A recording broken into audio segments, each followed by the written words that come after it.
Ladies and gentlemen, I would like to officially announce my candidacy for President of the United States 2024.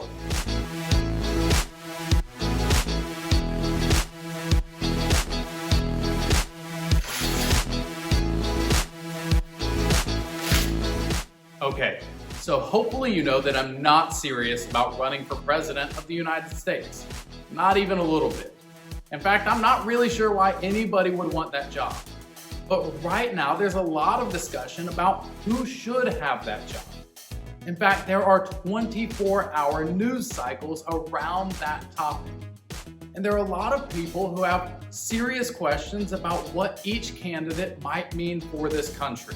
And likely you have some of those questions too. But in this chaos, there's a temptation to get caught up in the craziness of the election and to lose sight of one of the most important realities of life. God is still in control. He hasn't lost control. And so for Christians, one of the most important things that we can do is to live in such a way that we show that we believe that God is still in control.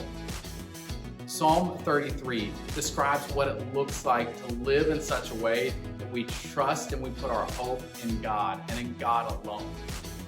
The psalmist writes to remind us that God's plans and God's will supersedes rulers and nations, even ours. So as the writer concludes Psalm 33, he ends by saying this in verses 20 through 22. We wait for the Lord. He is our help and shield. For our hearts rejoice in him because we trust in his holy name.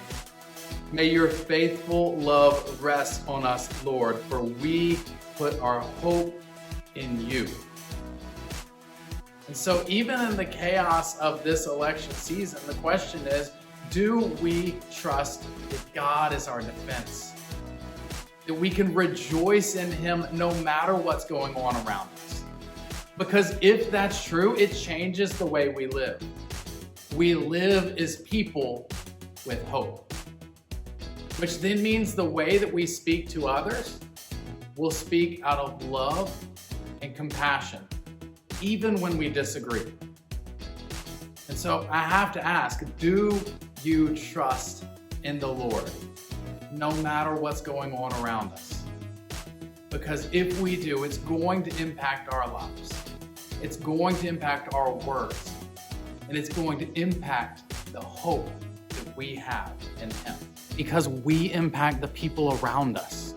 And no, I'm not actually running for president. But I do trust that we have one God who is in charge, no matter what happens in an election.